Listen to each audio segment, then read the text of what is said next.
देहरादून में लगातार बारिश हो रही है और इस बारिश की वजह से पूरे देहरादून में अलग अलग जगह रिहायशी इलाकों में पानी ठहर चुका है, जिसकी वजह से आम लोगों की जान पर बनाई है।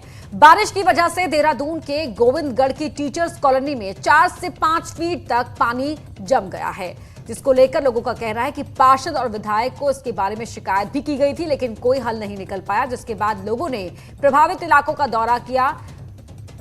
जो इलाकों का दौरा करने पहुंचे विधायक हरबंस कपूर का घेराव किया और उनसे नाराजगी जाहिर की। तो वहीं दूसरी तरफ एक विजुअल में विधायक हरबंस कपूर किसी एक स्थानीय व्यक्ति पर हाथ उठाते हुए भी नजर आ रहे हैं। दो तस्वीरें आपकी टीवी स्क्रीन पर है। लगातार हो रही बारिश के बाद लोगों के घरों में पानी घुस आया है। क्या हाल है लोगों का वो आप देख सकते हैं। और एक और तस्वीर में आप देख सकते हैं तमाम जो लोग हैं जो परेशान हैं इस हालत से, वो यहाँ पर स्थानीय विधायक का घेराव करते हैं, उनसे शिकायत जाहिर करते हैं। हरबंस कपूर को आप देख सकते हैं, विधायक हरबंस कपूर हैं, लोग उन्हें घेरे हुए खड़े हैं और उनसे लगातार अपनी शिकायतें बता रहे हैं किस तरह से लगातार हो रही बारिश ने उनके जनजीवन को अस्त व्यस्त कर दिया है।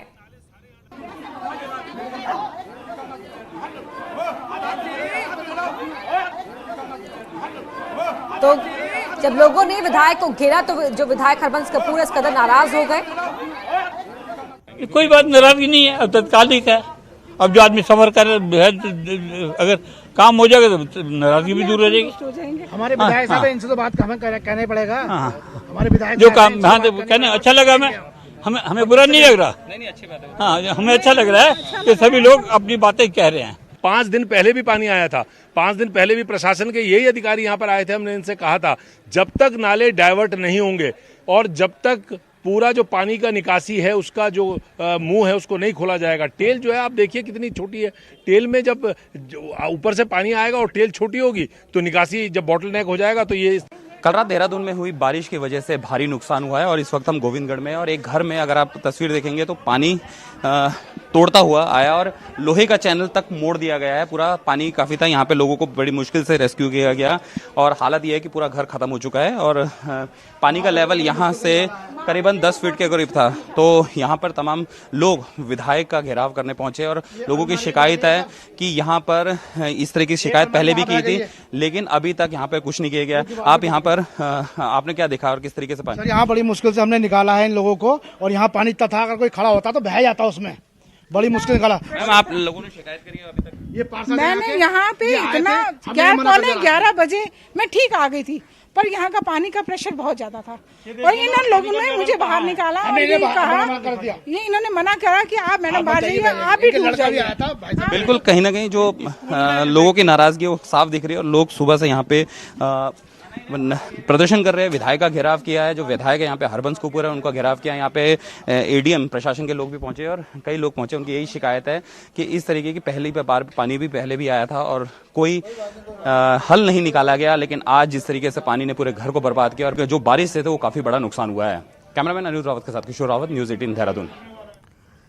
देहरादून में बारिश के बाद बेहद बुरा हाल है। यहाँ दून अस्पताल में भी पानी भर गया है। दून हॉस्पिटल में कोरोना के मरीजों पर आफत बरसी हुई है।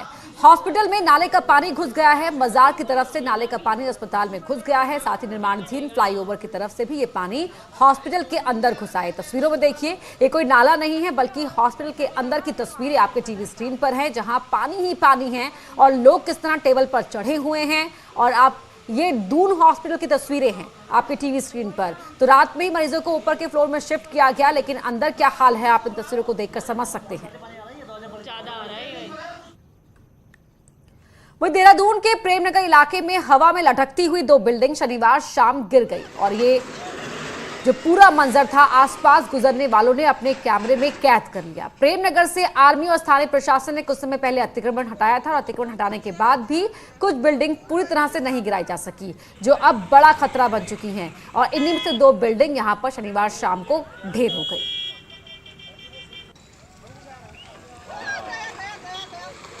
ये आप देख सकते हैं किस तरह से यहाँ पर बिल्डिंग गिरी हैं और ये देखिए यहाँ पर अतिक्रमण हटाया गया था और कुछ बिल्डिंग वैसी हालत में यहाँ पर खड़ी हुई थी और ऐसी ही 2 बिल्डिंग यहाँ गिर गई। उत्तराखंड में तेज बारिश के बाद लगातार नुकसान की तस्वीरें सामने आ रही हैं। कहीं नदी उफान पर है तो कहीं बिल्डिंग जमींदोज हो रही है, लेकिन ऐसे में देहरादून के उन इलाकों पर न्यूज़ 18 की टीम पहुंची जहां प्रशासन की नजर नहीं पहुंच रही है। आधी अधूरी इमारतें हादसों को कैसे दावत दे रही हैं, आप भी देखिए।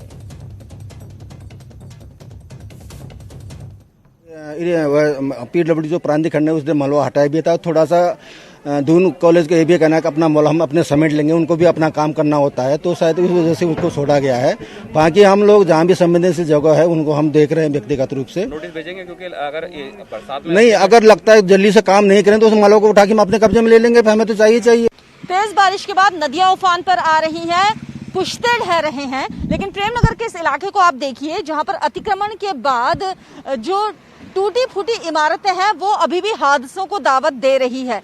इसके लिए प्रशासन हालांकि कह रहा है कि उनकी नजर है इन इमारतों पर, लेकिन 1.5 साल बीतने के बाद भी जब यहां पर इन इमारतों को लेकर कोई काम नहीं किया गया है, इन्हें पूरी तरह से नहीं हटाया गया है, तो आप समझ सकते हैं कि किस तरीके से प्रशासन यहां पर नजर रख रहा होगा। कभी भी कोई बड़ा हादसा इन इमारतों की वजह से यहां पर हो सकता है। पूरी लाइन में ये इमारतें यहाँ पर आप देख पा रहे हैं जो कि आधी टूटी हुई हैं और इनके पुश्ते ढह भी चुके हैं, लेकिन उसके बावजूद ये इमारतें खड़ी हुई हैं और तेज बारिश आएगी तो ये कभी भी यहाँ पर ढह सकती हैं और एक बड़ा हादसा यहाँ पर हो सकता है। कैमरा पर्सन अनिरुद्ध रावत के साथ भारती सकलानी, न्यूज़ 18 देहरादून। तो लगातार जारी बारिश के बाद यमुना नदी का जलस्तर भी बढ़ गया है। विकासनगर के डाकपत्तर बैराज में यमुना का पानी खतरे के निशान के करीब पहुंच गया है। अभी यमुना का जलस्तर खतरे के निशान से महज 4 फीट नीचे 1490 फीट पर पहुंच गया है, जो लगातार जारी बारिश के बाद बढ़ता जा रहा है। 8500 क्यूसेक पानी बैराज से छोड़ा जा रहा है, जो पहाड़ों में जारी बारिश के साथ बढ़ता जा रहा है। ऐसे में बैराज से ज्यादा पानी छोड़े जाने पर उत्तर प्रदेश और हरियाणा के साथ राष्ट्रीय राजधानी दिल्ली में भी बाढ़ के हालात पैदा हो सकते हैं। नदी किनारे रहने वाले लोगों को सावधान रहने के लिए अलर्ट किया गया है।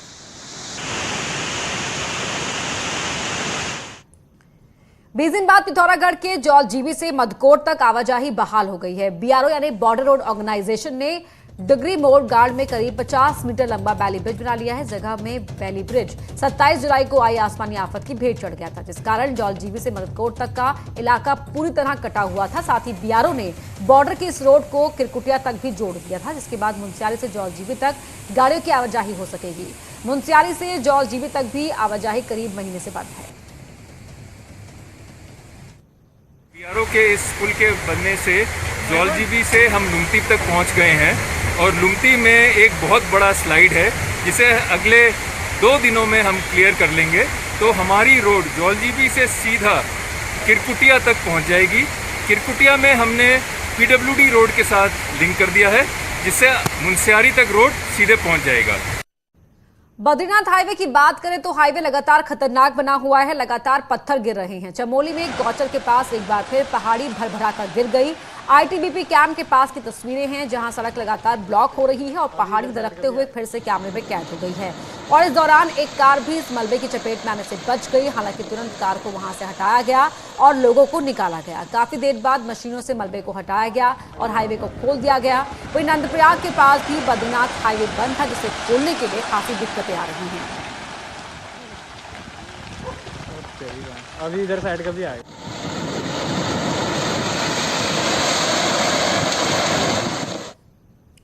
चंपावत जिले में 2 दिन से रुककर बारिश हो रही है। उसका असर टनकपुर टू चंपावत हाईवे में सुबह से ही दिखा। सड़क चौड़ीकरण के लिए काटी गई पहाड़ियों से सड़क में जगह जगह मलबा गिर रहा है। धौन, स्वाला, बेलखत, सूखी ढांग के पास सड़क में मलबा आने के चलते नेशनल हाईवे 8 जगह बंद हुआ है। तो बेलखत के पास एक कार भी मलबे के बीच फंस गई, जिसे पोकलैंड की मदद से मलबे से हटाया गया। वहीं NH से मलबा आने से सड़क के दोनों ही तरफ कार, ट्रक, बाइक सवार फंसे हुए हैं। हालांकि प्रशासन की टीम सड़क से मलबा हटाने में जुटी हुई है। टनकपुर को पिथौरागढ़ से जोड़ने वाला नेशनल हाईवे बॉर्डर पर बसे लोगों की लाइफलाइन तो है, साथ ही ये देश की सुरक्षा के लिए भी खासा मायने रखता है।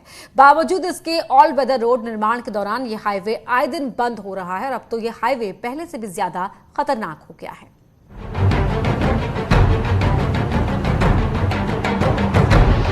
चीन और नेपाल बॉर्डर को जोड़ने वाला पिथौरागढ़ टनकपुर हाईवे इन दिनों पटरी से उतरा हुआ है। आलम यह है कि जगह जगह भारी लैंडस्लाइड होने से बॉर्डर की ये लाइफलाइन थम सी गई है। ये अहम हाईवे पिथौरागढ़ और चंपावत जिले को बाकी दुनिया से जोड़ता ही है, साथ ही सामरिक नजरिए से भी खासा अहम है। इसी हाईवे के जरिए सुरक्षा बल चीन और नेपाल बॉर्डर तक पहुंचते हैं। यही नहीं, बॉर्डर पर तैनात जवानों के लिए जरूरी सामान भी इसी के जरिए पहुंचाया जाता है। दिक्कत तो रोड ब्लॉक होने से बहुत ज़्यादा हो रही है आने जाने में। बाद में फैमिली को लेके आए हैं तो फिर लगेज वगैज है, दिक्कत में बहुत आने जाने में। ऊपर से पुल जब पार कर रहे हैं तो ऊपर से पत्थर आ रहे हैं, उसका जान मान का खतरा हो रहा है बहुत ज़्यादा। साथ में बच्चे हैं, हुए हैं, लेके जो भाग भी नहीं सकते ऊपर से पत्थर। 2016 से इस हाईवे को ऑल वेदर रोड में तब्दील करने का काम चल रहा है। रोड की चौड़ाई 12 मीटर की जानी है और पहाड़ काटने के फेर में 6 से ज्यादा डेंजर जोन बन गए हैं और इसी वजह से वहां पर आए दिन लैंडस्लाइड होता है। 150 किलोमीटर के इस हाईवे में लाख कोशिशों के बाद भी NHAI पहाड़ों को दरकने से नहीं रोक पा रहा। काफ़ी कमज़ोर टाइप का बैंड है, एक में पत्थर लगातार जो है कोहिजन लेस हैं वो गिरते जा रहे हैं और ये जब तक ये स्लोप पूरा अपना मेंटेन नहीं कर पाता तब तक दिक्कत ही रहेगी सर अभी। और दो सीमांत जनपद तो है ही, चंपावत और पिथौरागढ़, साथ ही दो सीमाएं हैं, एक तरफ से नेपाल है, दूसरी तरफ से तिब्बत है। तो ये सड़क हमारे लिए बहुत महत्वपूर्ण सड़क है, इसलिए इन डेंजर जोन्स के प्रोटेक्शन के लिए हम भारत सरकार से बात भी करेंगे। प्रोजेक्ट को जून 2020 में पूरा होना था, लेकिन जो हालात हैं उससे साल के अंत तक भी इसका पूरा होना संभव नहीं दिखता। ऐसे में हाल फिलहाल तो लाखों लोगों को दिक्कतों से राहत नहीं मिलने वाली। न्यूज़ 18 के लिए पिथौरागढ़ से विजय वर्धन उप्रेती की रिपोर्ट। टिहरी में NH94 नागड़ी के पास मलबा आने से बंद है। यात्रियों को उससे खासी परेशानी हो रही है। ऑल वेदर रोड निर्माण और बारिश के चलते NH94 पर नए स्लाइडिंग जोन बन गए हैं, जिससे आए दिन नेशनल हाईवे बंद हो रहा है और लोग घंटों तक परेशान होने को मजबूर हैं। NH94 पर इन दिनों जो ऑल वेदर रोड का निर्माण कार्य चल रहा है उसकी वजह से कई जगह पे नए स्लाइडिंग जोन पैदा हो गए। नरेंद्र नगर, तारछिला, बेमुंडा और नागड़ी में अभी हम मौजूद है। आप देख सकते हैं कि यहाँ पर को कितना बड़ा बोल्डर और भारी मलबा यहाँ पहुंच चुका है, जिसकी वजह से जो रोड है पूरी तरह से ब्लॉक कर दी गई है और अभी लगातार बारिश जारी है, जिसकी वजह से यहाँ पर लगातार जो मलबा है और बोल्डर गिर रहे हैं। आए दिन यहाँ पर कोई यात्रा बाधित हो रही है। कई पर नरेंद्र नगर के पास दिक्कतें आ रही है, कई तारछिला में दिक्कतें आ रही है, कई बार बेमुंडा और अब नागड़ी में भी स्लाइडिंग लगातार जारी है। आप देख सकते हैं कि कितनी पब्लिक यहाँ पर को जमा हुई है। कितने किसी लोगों ने ऋषिकेश जाना था तो किसी ने कहीं और जाना था, अपने जरूरी कामों के लिए लोग आए हुए थे, लेकिन उन्हें खासी परेशानी हो रही है। सौरभ सिंह, न्यूज़ 18, नागड़ी, टिहरी गढ़वाल। टिहरी में ऑल वेदर रोड निर्माण और बारिश के चलते NH94 आए दिन बंद हो रहा है। ऋषिकेश चंबा के बीच कई जगहों पर पहाड़ियां दरक रही हैं। भारी मलबा और बोल्डर सड़क पर गिर रहे हैं। घंटों लग रहे जाम से आम यात्रियों के साथ साथ मरीजों को खासी परेशानी हो रही है। प्रशासन ने मौके पर जाकर मुआयना भी किया, लेकिन मरीजों के साथ यात्रियों के लिए कोई सुविधा नहीं है। दून हॉस्पिटल में इलाज चल रहा है साहब, उसका मेरी वाइफ है। अब जो है अब रास्ते में फंस गए हम। अभी जो है उसको जो है वो चक्कर आते हैं और वो गिर जाती है, बेहोश हो जाती है। टिहरी से खबर है, जहां हादसे में 3 लोग जख्मी हो गए। घायलों को चिन्यालीसौड़ अस्पताल में भर्ती कराया गया। घटना टिहरी के कंडीसौड़ के डोबन सरोट मार्ग की है।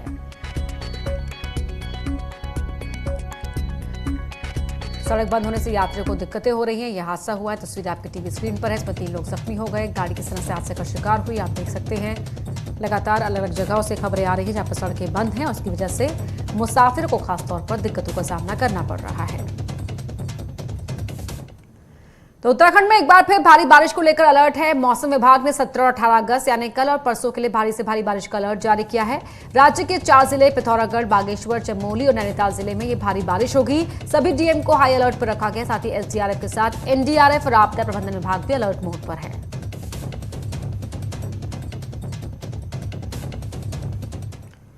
पिथौरागढ़ से बड़ी खबर है। मुख्यमंत्री का पिथौरागढ़ दौरा रद्द हो गया है। सीएम त्रिवेंद्र सिंह रावत को आपदा प्रभावित इलाकों का दौरा करना था, लेकिन खराब मौसम के चलते दौरा रद्द हो गया।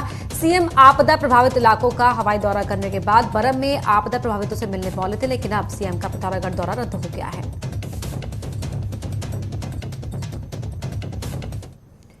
कैबिनेट मंत्री अरविंद पांडे का कहना है कि आपदा राहत कार्यों में किसी भी तरह की लापरवाही बर्दाश्त नहीं की जाएगी। पिथौरागढ़ दौरे पर गए कैबिनेट मंत्री ने साफ किया कि आपदा प्रभावितों की मदद में किसी भी तरह की लापरवाही नहीं होनी चाहिए। साथ ही उन्होंने कहा कि बीजेपी सरकार लोगों के प्रति पूरी तरह जवाबदेह है।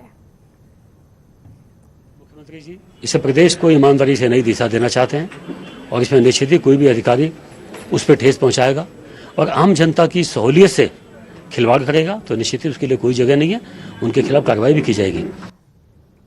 राज्य में रिवर्स पलायन को लेकर सीएम त्रिवेंद्र सिंह रावत ने बहुत बड़ा बयान दिया है और एक तरह से मुख्यमंत्री ने राज्य के जनप्रतिनिधियों पर ही सवाल खड़े कर दिए हैं।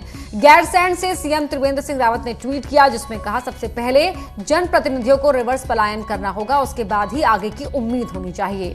सीएम ने कहा कि रिवर्स पलायन से पहाड़ की तस्वीर सुधरेगी, यानी सीएम ने साफ साफ कहा है कि राज्य के नेता अगर अपनी जड़ों में वापस आते हैं, रिवर्स पलायन करते हैं, तो उसके बाद ही लोग भी वापस आएंगे।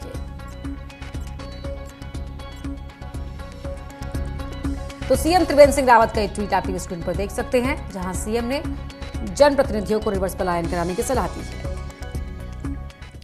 बीजेपी के विधायक महेश नेगी पर बेहद गंभीर आरोप लगे हैं और एक महिला ने अपने बच्चे का महेश नेगी के साथ डीएनए टेस्ट कराने की मांग की है। वहीं विधायक नेगी की पत्नी ने महिला पर ब्लैकमेलिंग का केस दर्ज कराया था, लेकिन इतने गंभीर आरोपों के बाद भी विधायक महेश नेगी सामने नहीं आ रहे हैं और कई बार संपर्क करने के बाद भी महेश नेगी इस पर अपना कोई बयान जारी अब तक उन्होंने नहीं किया है। हालांकि खबर है कि पुलिस ने विधायक महेश नेगी और उनके परिवार का बयान दर्ज कर लिया है। वहीं नेगी पर आरोप लगाने वाली महिला ने भी विधायक के खिलाफ पुलिस को शिकायत दी है और विधायक के साथ अपनी बच्ची का डीएनए टेस्ट कराने की बात कही है। यानी महिला ने विधायक नेगी पर अपने बच्चे के पिता होने का आरोप लगाया है। कुल मिलाकर मामला बेहद गंभीर हो गया है।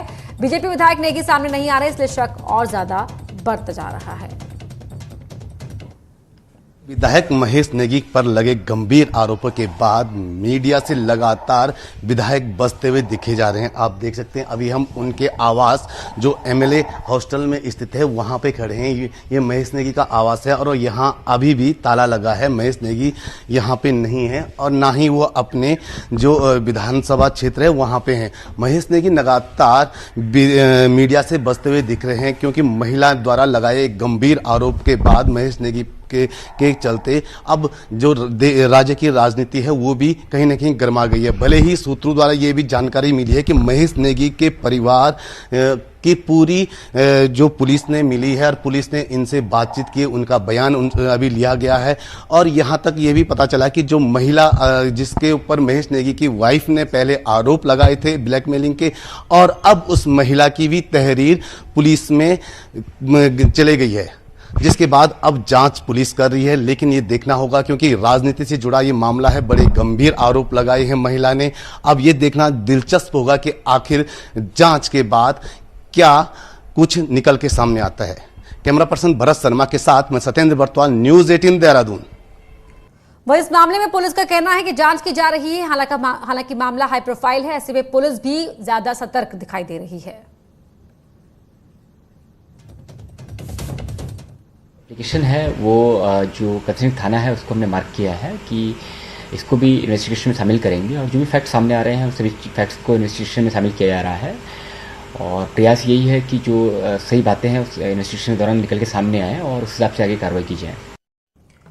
बीजेपी विधायक महेश नेगी पर 2 साल तक शारीरिक शोषण करने और बच्चे का पिता होने का गंभीर आरोप महिला ने लगाया था। अब भले ही आरोपी नेगी मीडिया के सामने नहीं आए हो, वहीं पार्टी भी इस पर फूंक फूंक कर कदम रख रही है और पार्टी तटस्थ बनी हुई है। प्रदेश बीजेपी अध्यक्ष पंचीधर भगत भी बेहद सधे हुए तरीके से प्रतिक्रिया दे रहे हैं।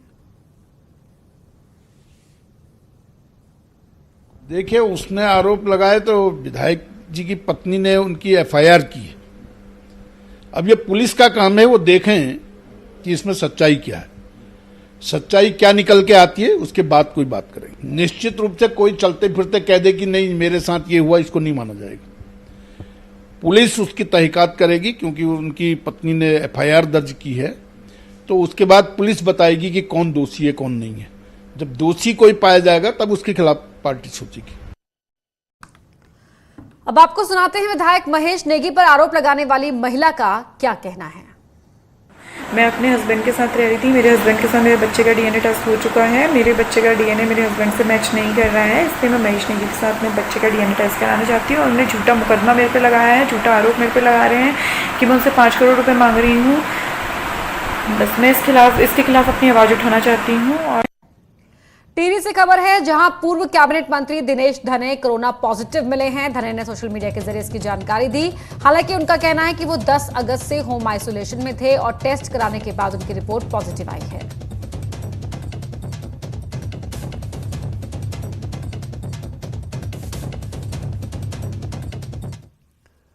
गढ़वाल से कुमाऊं मंडल को जोड़ने वाले कंडी मार्ग निर्माण को लेकर प्रदेश एक बार फिर एनजीटी के सामने अपना पक्ष रखेगा। कोटद्वार पहुंचे पौड़ी गढ़वाल के सांसद तीरथ सिंह रावत का कहना है कि कंडी मार्ग का निर्माण उत्तराखंड के विकास के लिए बेहद जरूरी है। उन्होंने कहा कि वो पहले भी कंडी मार्ग को लेकर संसद में अपनी बात रख चुके हैं और आगे भी इस मामले को उठाते रहेंगे। मुझे स्वयं के लिए मैंने ये भी हाउस के अंदर जब विषय लिया, मेरे ये मार्ग बनना चाहिए, तो इस पे संज्ञान लिया गया और इस पे मैंने माननीय जावड़ेकर जी से भी मिला इसमें स्वीकृति बनाई। उसके तुरंत बाद इसमें कार्रवाई भी हुई। आपको लगा होगा उस समय तेजी आई थी कि तुरंत, फिर कुछ दिनों बाद किसी ने कोर्ट में एनजीटी जो भी कुछ है, फिर उसके बाद शुरू हो गया। मैं ये कह सकता हूँ ये बार बार ठीक है, इसको होना जरूरी है। पूर्व प्रधानमंत्री अटल बिहारी वाजपेयी की पुण्यतिथि पर रविवार को बीजेपी ऑफिस में श्रद्धांजलि सभा का आयोजन किया गया। इस मौके पर बीजेपी के प्रदेश अध्यक्ष बंशीधर भगत, विधायक खजान दास समेत पार्टी के कई नेता मौजूद रहे और सभी ने अटल बिहारी वाजपेयी को श्रद्धासुमन अर्पित किए। बिहारी वाजपेयी भारत के ही नहीं विश्व के महान राष्ट्र विश्व नायक थे। आज उनकी पुण्यतिथि पर पूरा देश नतमस्तक होकर उनको श्रद्धांजलि दे रहा है। आज उत्तराखंड के भारतीय जनता पार्टी कार्यालय पर भी देहरादून में हम सब लोगों ने अटल बिहारी वाजपेयी को श्रद्धासुमन अर्पित किए हैं। पूर्व प्रधानमंत्री अटल बिहारी वाजपेयी की पुण्यतिथि पर टिहरी में बीजेपी और अलग अलग सामाजिक संगठनों ने अटल बिहारी वाजपेयी को याद किया और उन्हें श्रद्धासुमन अर्पित किए। इस मौके पर अटल बिहारी वाजपेयी के विचारों को याद करते हुए उनके मार्गदर्शन पर चलने का भी संकल्प लिया गया।